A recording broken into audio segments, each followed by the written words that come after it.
దేశ జీడీపీ వృద్ధి రేటు ఏడాది జనవరి మార్చి త్రైమాసికంలో 7.4% పెరిగింది. క్రితం ఏడాది తొలి 3 నెలలతో నమోదైన వృద్ధి రేటు అయితే 8.4%. దాంతో పోల్చుకుంటే 1% తగ్గినట్టు.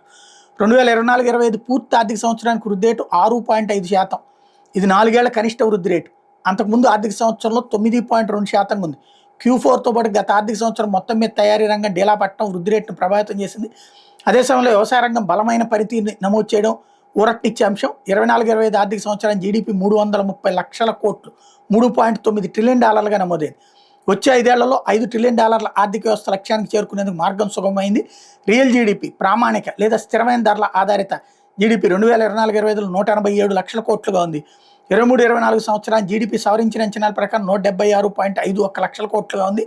అంటే 6.5% వృద్ధి రేటు నమోదైంది. నామినల్ జీడీపీ వస్తు సేవల తుది ధరల ఆధారంగా 24-25లో 330 లక్షల కోట్లుగా వచ్చింది.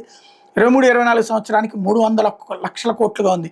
అంటే 9.8% వృద్ధి రేటు నమోదైందని జాతీయ గణాంక కార్యాలయం ప్రకటించింది.